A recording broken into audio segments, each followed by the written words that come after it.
Voters in Bellwether, Wisconsin head to the polls Tuesday, and the Democrat Socialist for governor is doing damage control. Now she says she loves Thanksgiving. Nice try. You know why I know she meant it? Because she hates all holidays. She talked about feeling attacked on Christmas when someone put on her computer a Christmas scene. Doesn't like fireworks, 4th of July. That's not all. Also, a 7-foot problem shows up right at the front door of the WNBA, asking to be let in. I am definitely not here to mock, make fun of, or disrespect any community or personal choices. I am simply asking that the current rules be applied equally to everyone. There you go. The best hope for America? Let the woke Democrats just let them speak and let their policies run their course. I'm Daniel Cohen. This is The Daniel Cohen Show on the Real Life Network.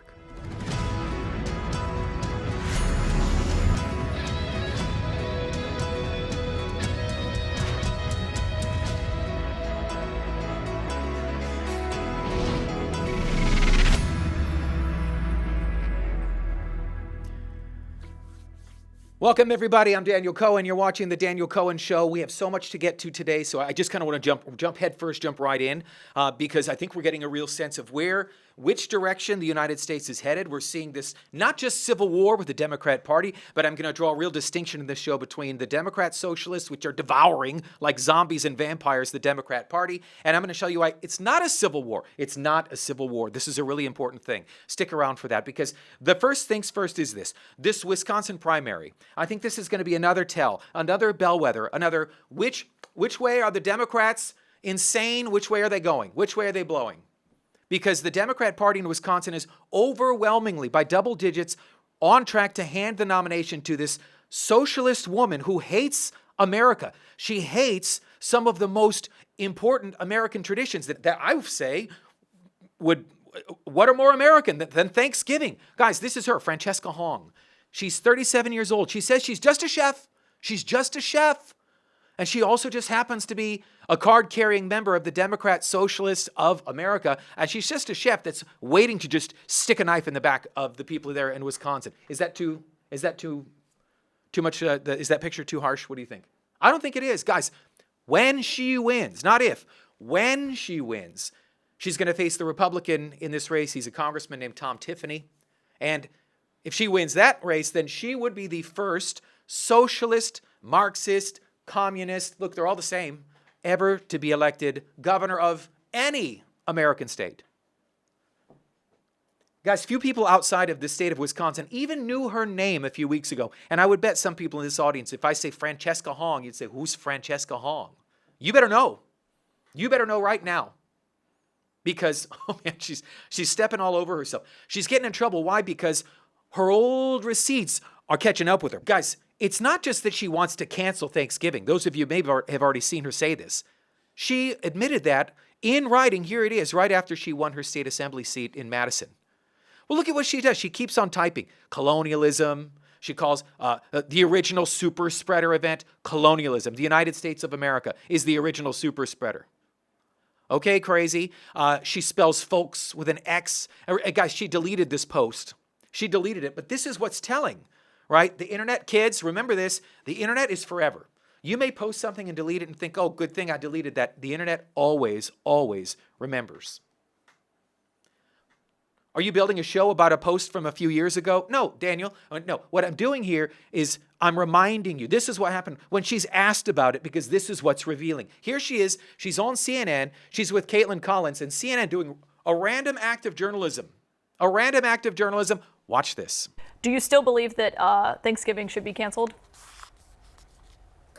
I'm a chef, and one of the first meals that I made that was for the community when I was 16 was a Thanksgiving meal. You know, I always think my hospitality background in owning a restaurant for 7-8 years, that bringing folks around the table to share conversation and build community is always a good thing. But Thanksgiving is also a time that's incredibly painful for many people in our communities. And so I think I wanted to make sure that people understood that there are multiple views, but views can evolve. And the position that I'm running for right now, and I think my background as a chef, will actually help me become a better governor that's able to bring more people to the table. Wow. You know what's not incredibly painful? Turkey. I mean, unless you're sitting down with Clark W. Griswold and they cut into it and the thing explodes. because it didn't thaw. You know what else is not hurtful or painful? Mashed potatoes. What's your favorite? Pecan pie. My guys here, what? Green beans, mashed potatoes. What's painful about it?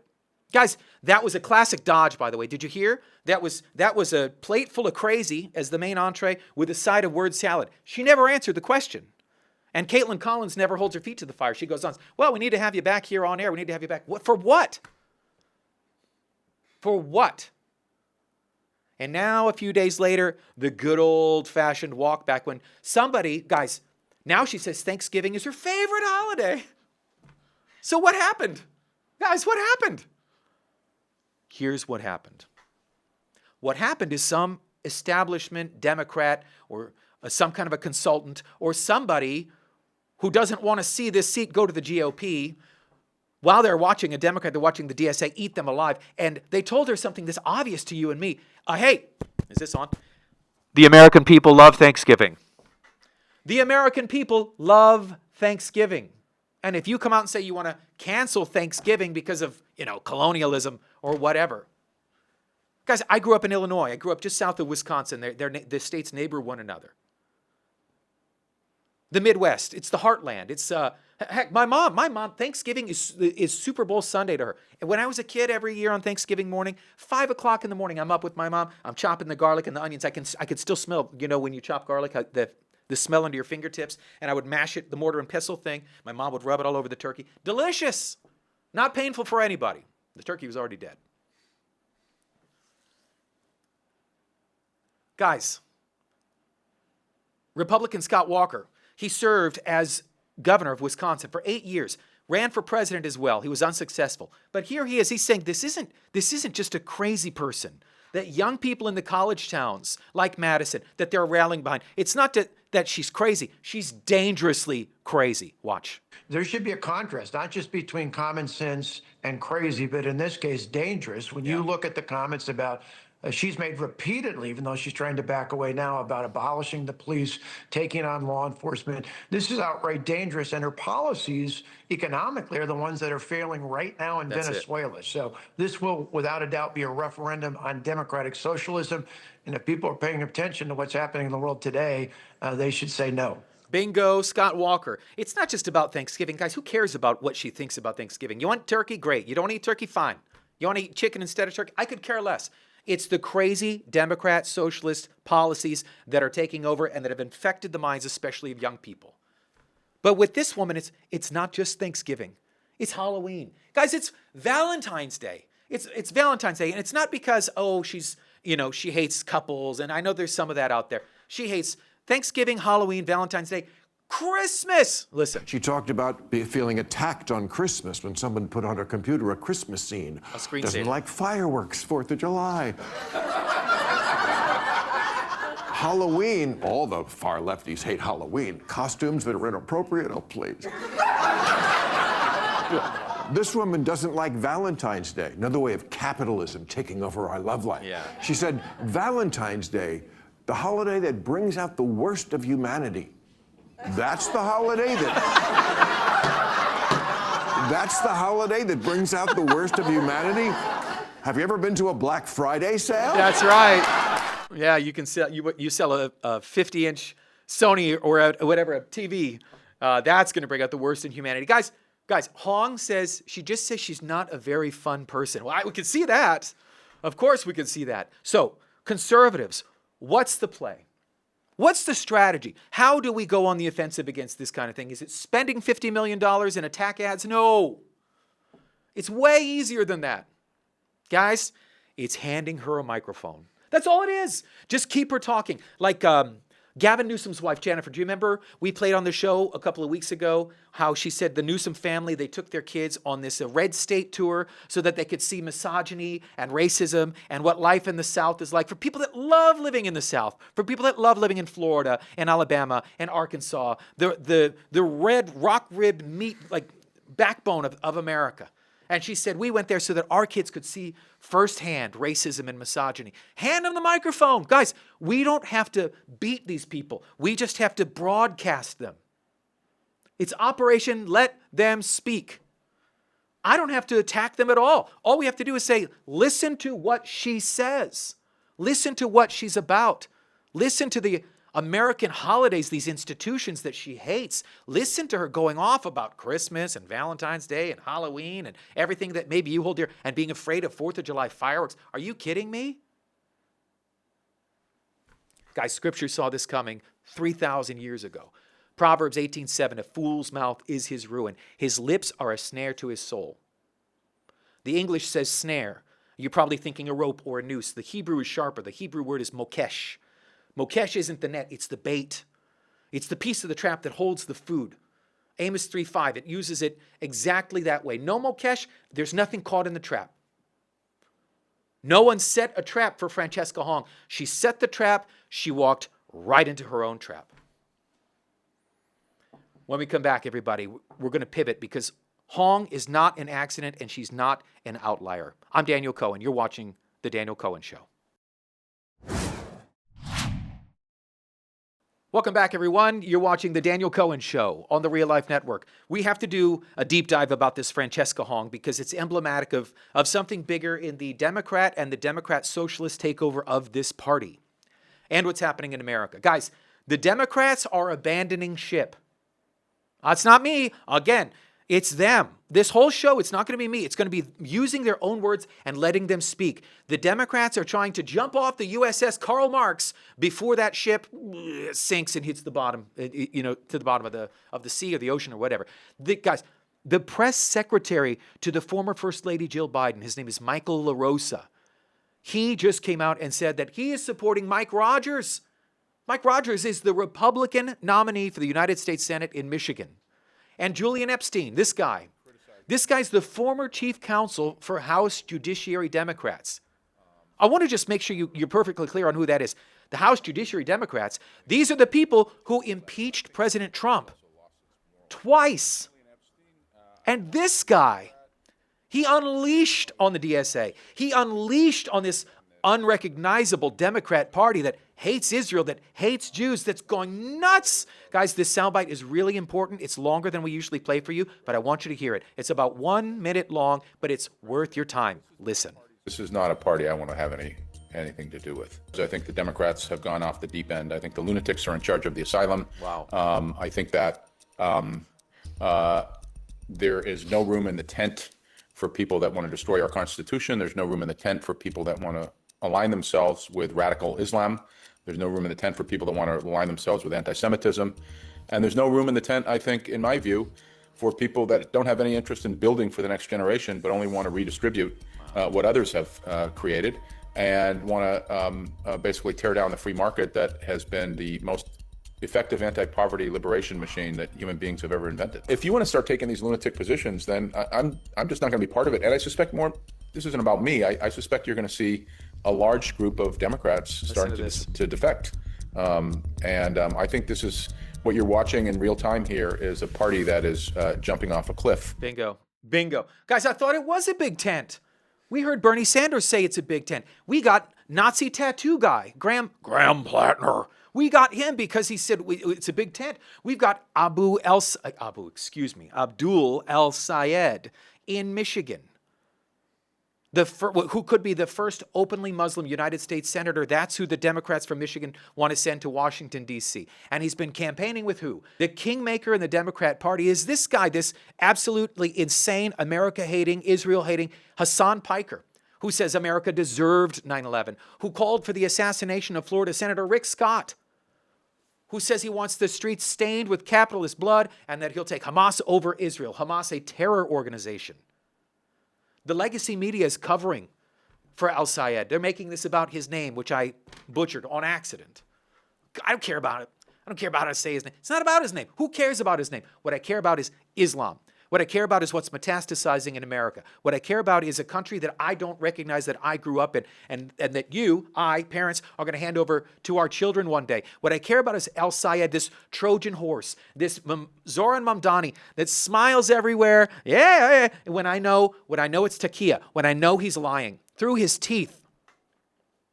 Democrats, how are you falling for this? Some on our side are saying that there's this civil war in the Democrat Party. Guys, I'm here to tell you, this is not a civil war. Write this check, take it to the bank, cash it.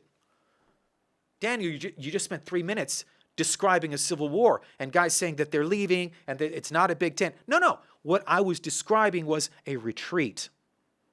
These are completely different military events. A civil war requires what? 2 armies. Name me the other army. Name me a national Democrat right now with name power, with ID power, with name in that party that will say on camera that the socialists are wrong on their merits, that they're not electable, that they're not poorly timed, that they're wrong, that it's bad for America. I'll wait. I'll just sit here. You can't do it. We have retired staff, we have former press secretary, we have former chief counsel, we have former this and former that and retired this and retired that, and that's the operative word in all of it. It's these formers and all these formals. There's no skin in the game.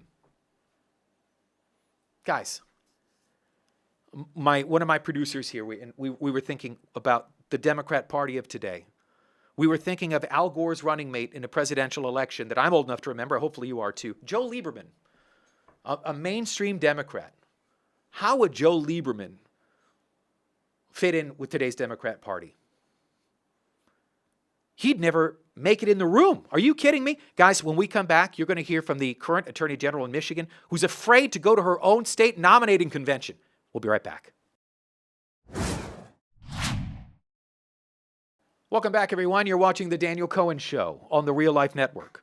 If you're Jewish, it's no longer safe to be openly Jewish in the Democrat Party. Wait a minute, Daniel. About 70% of the Jewish population votes Democrat pretty reliably, too. I know that. I don't get it, but I know it.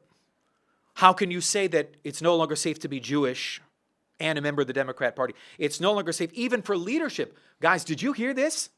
If you don't know her name, the current Attorney General in the state of Michigan, this is the state's top law enforcement officer. Her name is Dana Nessel. And she came out and she said that she is skipping the Michigan nominating convention in August. Why? Because it's not safe for her, a Jew, to be around other fellow Democrats. Listen. I'm not going to be attending the nominating convention for the Michigan Democratic Party in August. And that is because I don't feel safe going. Wow. I feel like my presence is not going to be welcomed. I don't want to get chased around. I don't want to get harassed. I don't want to get yelled and screamed at. And I don't want to get booed off the stage, irrespective of what I'm saying.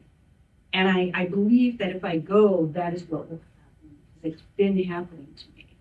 This is the highest ranking law enforcement official in the state of Michigan, who happens to be Jewish, who is a Democrat, who says it's not safe for me to attend our own nominating convention. Did you catch that? This big tent? This person's pretty high up in the tent. She's in the first row. She's got the dugout seats. What happened? The patron saint of career uselessness, Bernie Sanders. He says it's a big tent. He says all are welcome. And this woman comes out and says, you heard her say it. It's not safe. Wow. Brings me to a clip that a lot of people are not handling properly. I want you to listen to this. This is Michigan Congresswoman Rashida Tlaib, and she's sitting across from 9/11 apologist Ilhan Omar. Remember, some people did something about 9/11. Remember that soundbite? And she's sitting there with Al-Sayed. And I want you to listen to what she says about when she first was elected to Washington, D.C., and what they told her. Watch this. We want more Muslims to get elected, so maybe, tone it down. I know, I was trying to be nice. And she made a note, like, since we've gotten elected, since 2019, 200 Muslims have been elected across the country. Wow. So we think about that for one moment, is this the incredible movement? I know we were just part of it. We weren't the reason, but I think it's given a lot of people strength to be unapologetically themselves and really lean in who they are and not shy away from that. Tone it down. Tone it down. She said the quiet part. The quiet part was, we want more Muslims. Tone it down. Ladies and gentlemen, here is Rashida Tlaib, toned down, remaining quiet. Watch. Well, guess what? Now we're in Congress, and we're every corner of the United States. Look at this room's mother. We ain't going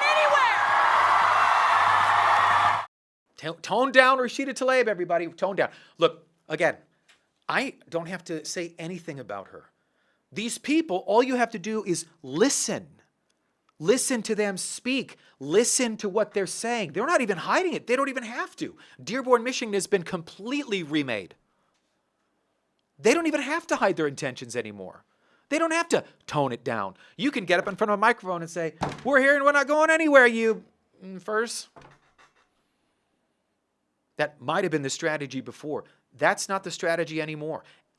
All you need is 2 brain cells that are functioning that you can rub together and maybe some Wi-Fi on your phone.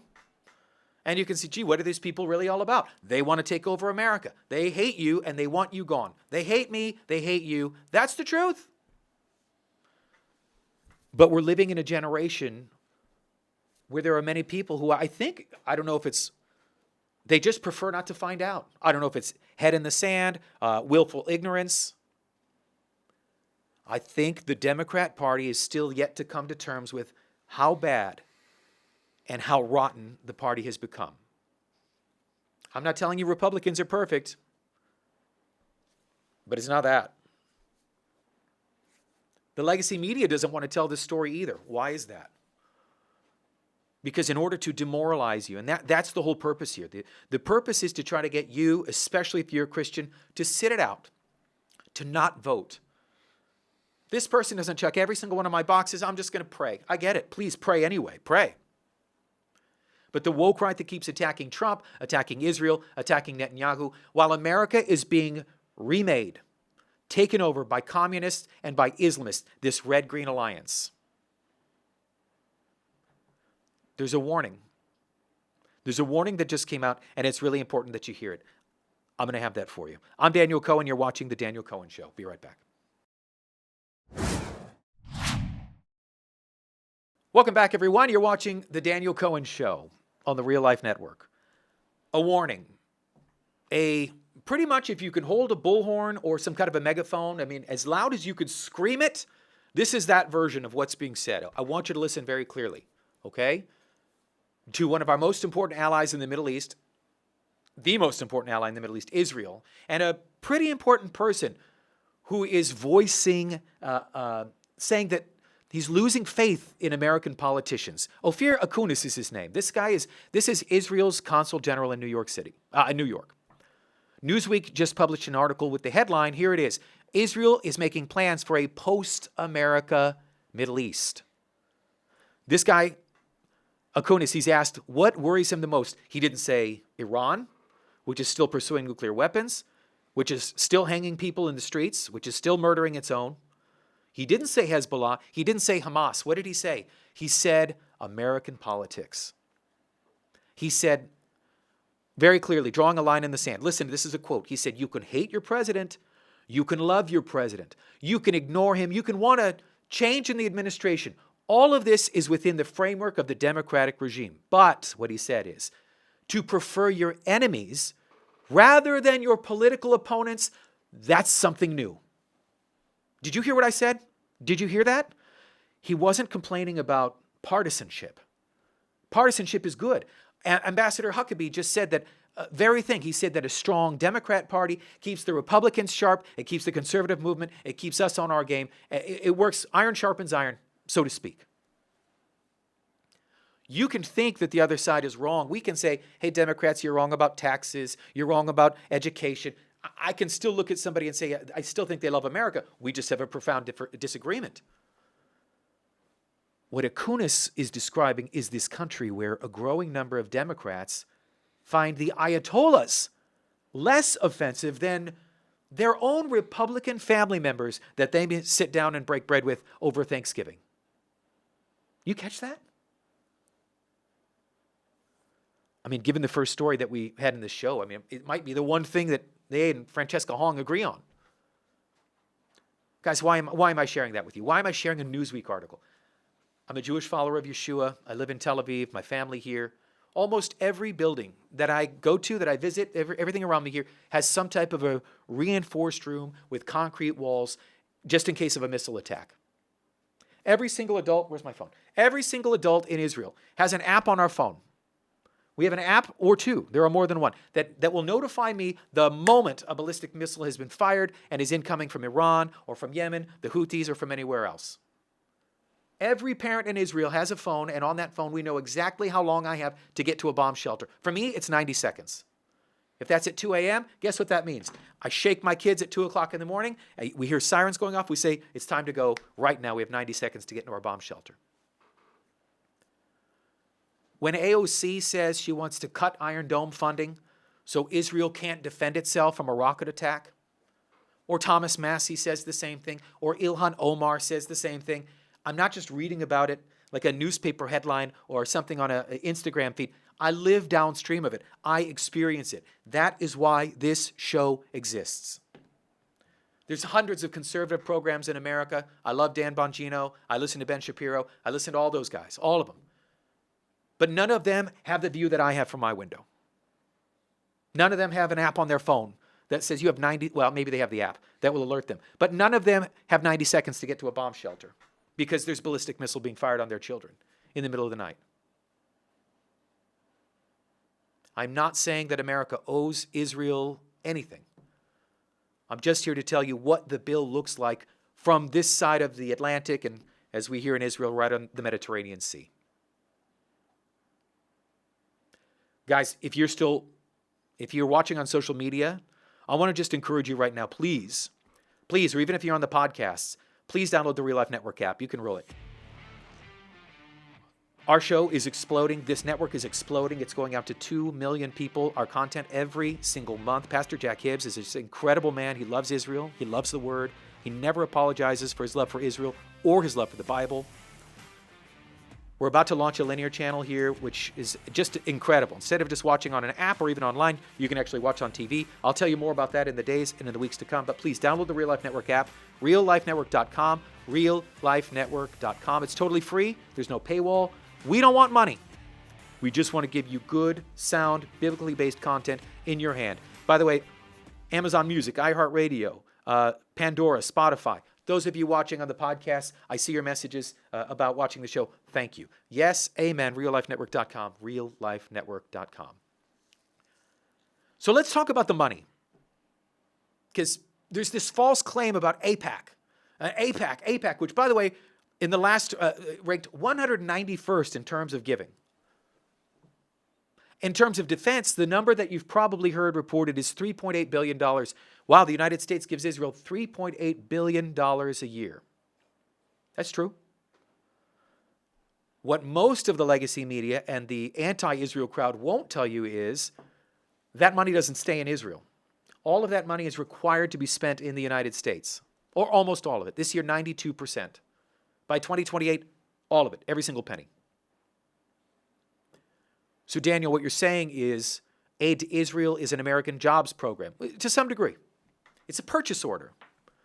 Written in Washington, D.C., it's cashed in San Diego, it's cashed in other American cities that create the weaponry that Israel uses to defend itself. Now, I am a believer that Israel should wean itself off of American dependence. Netanyahu said it. There are Israeli leaders that have said it. Akunis, who we were just talking about from the consul in New York, he said Israel needs to prepare to be more independent than it used to be, and he's right. Dependence is a kind of debt. And when the collection comes due, sometimes it happens when you don't want it to. It can be the worst possible time in the worst possible moment. A nation that only defends itself with permission isn't really defending itself. For those of you who study the Bible, for those of you who read the Word, I want to ask you, there's this question that not many people have bothered to address, but prophecy teachers, and you hear some of them on the Real Life Network, they're asked, why isn't America in the Bible? Why isn't the most powerful nation in the history of the world, the greatest protector of the Jewish people in exile that they ever had? Scripture names Egypt, it names Assyria, it names Persia, it names Rome. It doesn't say anything about America. Why is that? Where is America? Where is the United States?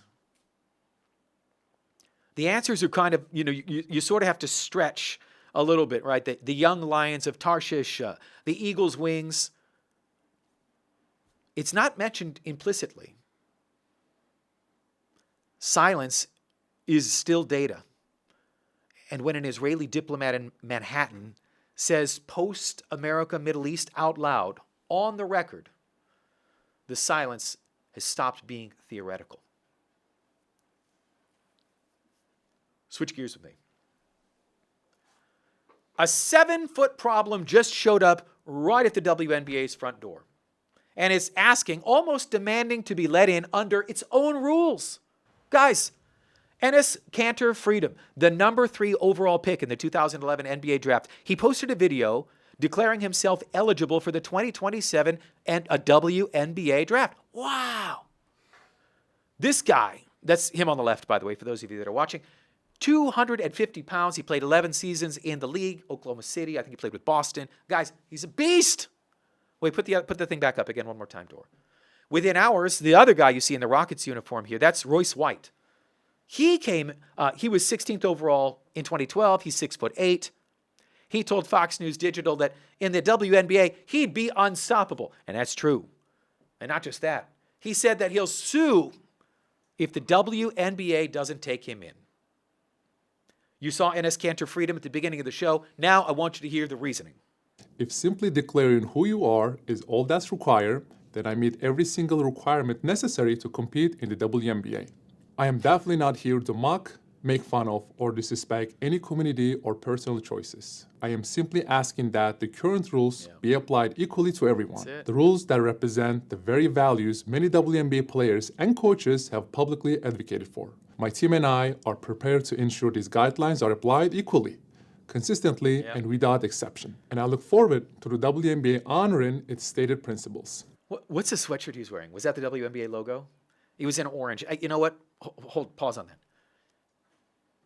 Daniel, this is just a big stunt. That's all this is. This is 2 guys looking for attention.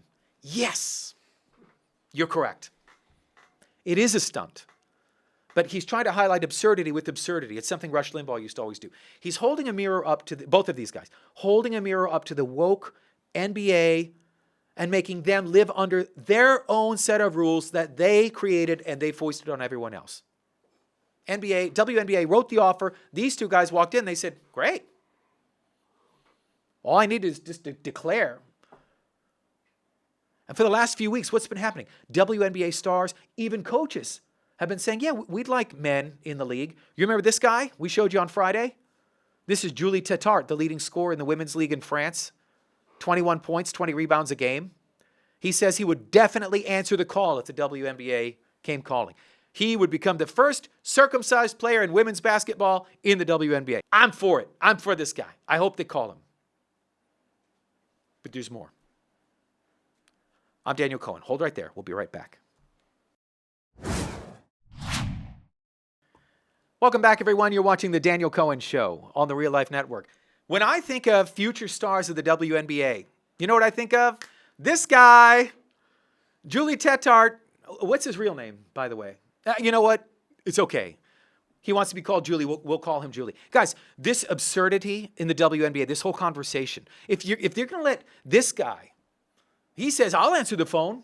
He plays in a junior league in France. I'll answer the phone if the WNBA calls. Why not Enes Kanter Freedom? Why not Royce White? Why not any NBA player who's, can't hit the jump shot or lost something off the fastball? I'm a baseball guy. That analogy. Can't make an NBA roster anymore. Why not just say, hey, I'm a woman, take over the WNBA? Why not? What's to stop that? Guys, this whole conversation is absurd. And we have the prison of this mind virus that the left has created. And now they're stuck. They're in it. They're behind bars. And that door, that cell locked behind them. And now they're completely stuck. The commissioner of the WNBA, her name is Kathy Engelbert.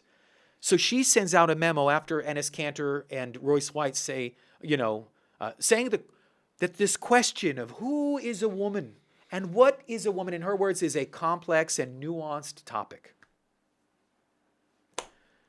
She's promised listening sessions. Guys, there's a 6'10" and a center and a 6'8" power forward in the lobby, and the league has scheduled some type of feeling circle. There's 4 options This is how I see it. There's 4 options on her desk, but all 4 are fatal options. They could allow them to be drafted to the WNBA, and that would basically end the league. Once Royce White and Enes Kanter and who else comes into the league. Reject them on the grounds that they're men. That ends the virtue signaling. That ends this prison that they've created, that they've now stuck themselves in, but they cannot free themselves. They would have to admit that they're lying. They could, and this is the wild part, write a real definition of a woman and only allow women to play in the WNBA. I don't think they're going to do it. I don't think they can. I just don't think they can do it. Or they can stall until everyone sort of gets bored with this whole conversation, and that ends their credibility, which, by the way, is the only asset that they have left. 4 doors, every one of them locked from the inside like a prison cell. By them. Riley Gaines, who has all sorts of gravitas in this issue, former Kentucky swimmer, NCAA, she said this, perfect. I've seen people online say that Enes Kanter Freedom is making a mockery of women's sports, but that's not at all what he's doing. He's making a mockery of the people who have made a mockery of women's sports. And so I think it's fantastic. I think it's brilliant and genius. The WNBA now has the opportunity to put their money where their mouth is. They can either recruit and sign Enes Kanter Freedom to a WNBA team, or they can prove themselves as total just absolutely bigots who don't believe the things that they're actually advocating for. So I think it's really brilliant. Hypocrites. Hypocrites, guys, is what they are. And what she said is perfect. No one's mocking women's basketball. Women's basketball is the victim. And while all of that was unfolding the last few days, the WNBA gave us a second story that is the same story. Go ahead, roll the video. This is, guys, Chicago, the Chicago Sky. They're taking on the Indiana Fever. Sophie Cunningham, who has become this lightning rod for saying what? That men should compete against men and women against women. And you could see in this video, she's out on a breakaway. We'll show it to you again. Dejanay Carrington tries to take her head off. That's her. That's Carrington. Literally tries to remove her head from her body. Watch this. Guys, there's fouls when you don't want someone to score. I played basketball. You don't need to go after someone's neck and head like that. You don't have to do that. Guys, referees review it. They said it wasn't just a foul. They went from a flagrant 1 to a flagrant 2. All of that to say, Carrington, you're out. They said it was on purpose. They said it was purposeful. I actually want you to hear. This is the full play. I won't talk. Just watch this in real time. Face coming down, trying to prevent the layup, but that is just a hard hit. That's definitely going to be upgraded, I think, to a flagrant 2, Ryan. I think that is going to be a flagrant 2. Guys, while this game is still going on, Carrington has just been ejected. And still in the building, still in the locker room, still in the first half, she goes on social media and she posts 2 words. There it is. White privilege. And then she tags the Indiana Fever. Huh? What? White privilege? After the game, the Indiana coach, Stephanie White, defended Carrington. She said she doesn't oppose a hard foul. Wow. Way to have your players back. She came up, wasn't she bleeding? Coach, the same woman who said last week that she didn't have the scientific know-how to know the difference between men and women. Guys, this story just typifies. We're going to wrap it all up in our next segment. We'll be right back. Welcome back, everyone. Final segment today here on The Daniel Cohen Show. I want to finish this show because it kind of typifies the entire conversation. Guys, I want to point out to you that the walls of the prison that the left has created in their own mind and how it's just crumbling down on them. We showed you that Sophie Cunningham being practically decapitated on camera, her own coach defending the other player, which is absurd. This is the woman who said last week, I don't have the scientific background to be able to identify what's a man and what's a woman, even though she coaches a bunch of professional, strong women. Guys, this is nuts. The whole reason that we have an NBA and a WNBA is for a level playing field. The left doesn't care about the level playing field. They never cared about the level playing field. What does the left care about? If you watch this show enough, I'm sure you can. What does the left care about? Guys, the left wants you brainwashed. They want you to believe that men can become pregnant, that men can have a period, If you'll believe that, what won't you believe? You will believe anything they tell you. Thank goodness. Guys, when was this stand-up? Guys, Dave Chappelle, we bleeped, don't worry. I know his language is harsh. Dave Chappelle upset a lot of people for saying a true thing. What is the true thing that he said? He said this years ago. It's almost like he was staring into the future looking at this conversation between the NBA and the WNBA. Guess what? Dave Chappelle just doesn't care what the room thinks. He just says it and he speaks the truth. Listen to this. Say LeBron James changed his gender. You know what I mean? Okay, can he stay in the NBA, or because he's a woman, does he have to go to the WNBA where he will score 840 points a game? What does it actually mean to be equal? You know what I mean? Like, if women are actually equal to men, then there would be no WNBA, would there? You would just be good enough to play in the NBA with us. Or, here's another idea that's going to be very controversial.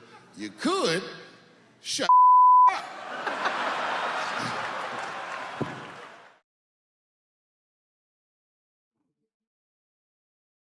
I don't have to say anything more.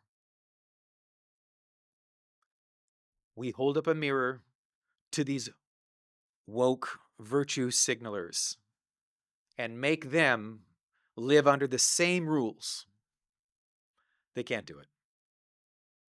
Guys, I have 3 minutes left in the show. I want to pivot because in Washington, D.C., an important week, the Senate went on recess. John Thune gavelled them out without passing the Save America Act. You can put the picture of Trump, and this is Leader Thune, who, by the way, it bothers me that Leader Thune, he isn't royal up in the, when Nancy Pelosi's in charge, when Chuck Schumer's in charge, they are fighting, constantly pushing the Democrat agenda forward. And can we be honest? It kind of royals me up. I don't think there's a hatred for John Thune at all. I think the media loves him. I think the Democrats love him. And I think that's symptomatic.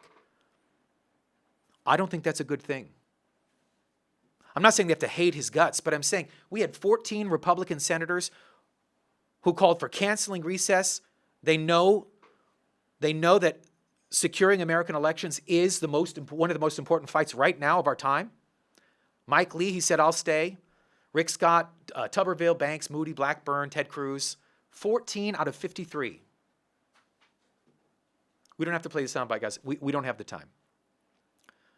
So they're going on a break for 5 weeks. They're coming back. Guys, every single Republican, almost all of them, correct me if I'm wrong. I don't think I am. Fact check me. Ran on Save America, voter ID, voter integrity. They know it's important. Look what happened in Los Angeles. Look what happened with Spencer Pratt. Look at these elections. Look at what's going on. The most important fight. And by the way, when Democrats take power, they're going to use it. The Republicans only talk a big game. They say, oh, if only we were in charge. And then you put them in charge, and now we have to hold them accountable. And they simply are not doing the job. But guys, there was one shocking admission that came, we're running out of time, a minute left in the show. The former vice president, who for all the scaremongering and all the fear about the Save America Act, she actually said exactly what the plan is for the bill. Listen. This president is trying to push this SAVE Act, which basically would require that for people to register to vote, you're going to have proof of who you are. Yes! Yes! That's it! You just have to prove you have a social security number and that you're an American. Welcome to the conversation, Madam Vice President. You just read us the bill. Yes. We got to leave it at that. That's our show for today. Please, thank you everybody for watching. We'll catch you here next time on The Daniel Cohen Show. God bless you.